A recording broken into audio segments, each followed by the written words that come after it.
Bonsoir à tous et bienvenue sur notre plateau. Aujourd'hui, on va parler de la défiscalisation ISF PME. Payer moins d'ISF grâce à l'investissement dans une société, c'est possible. Alors comment faire? Comment ça marche? Quels sont les risques que faut-il faire ou ne pas faire pour bénéficier de ce levier fiscal?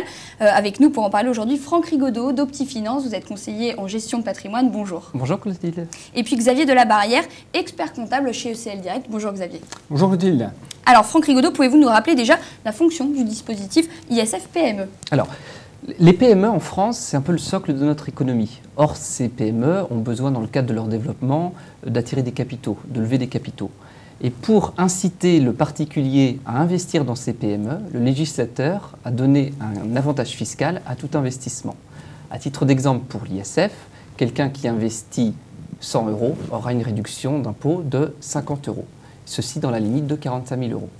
Prenons un exemple, quelqu'un qui paye 5 000 € d'ISF va pouvoir faire un investissement de l'ordre de 10 000 €. Non seulement l'année suivante, il ne paiera pas d'ISF, mais en plus, si son investissement s'avère judicieux, il peut espérer de bonnes plus-values.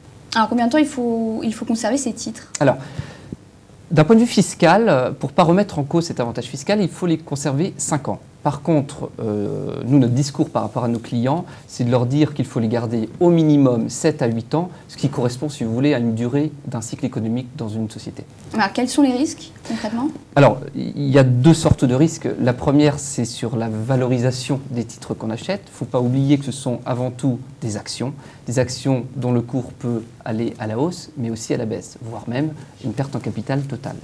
Le deuxième risque, c'est lié au formalisme des investissements, c'est-à-dire quelqu'un qui fait une augmentation de capital dans sa propre structure peut passer à côté de subtilités qui feraient que la réduction d'impôt pourrait être mise en cause. Alors comment on peut faire pour les limiter, ces risques? Alors, pour une personne qui fait son investissement tout seul, il est primordial de s'entourer de conseils, fiscalistes, experts comptables.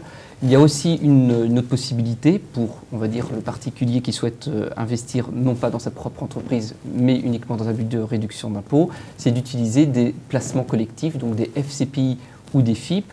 Deux avantages. Le premier, c'est qu'on dispatche les investissements, c'est-à-dire que les fonds seront investis dans une dizaine ou une quinzaine de sociétés, donc un risque dilué.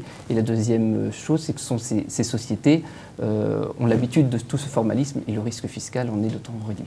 Merci Franck. Alors je me tourne vers Xavier Delabarrière. Est-ce que vous avez beaucoup de clients qui bénéficient de la réduction ISF PME? Alors nous, on accompagne prioritairement des créateurs d'entreprises. Donc en général, les créateurs d'entreprises sont peu ou rarement soumis à l'ISF. Donc en tant qu'investisseur, très peu.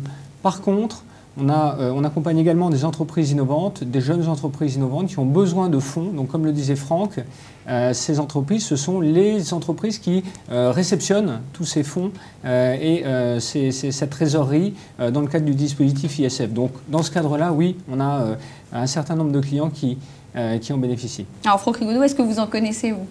Bien évidemment. Par contre, il y a vraiment différentes qualités de gestionnaires. Nous, en tant qu'indépendants, chaque année, on fait une sélection, bien sûr, de gestionnaires qui peuvent investir, on va dire, dans des PME, et on en sélectionne de par leur rentabilité passée et puis la cohérence de leur investissement. Très bien. Merci, messieurs, d'avoir été avec nous, et puis à très vite sur ce plateau.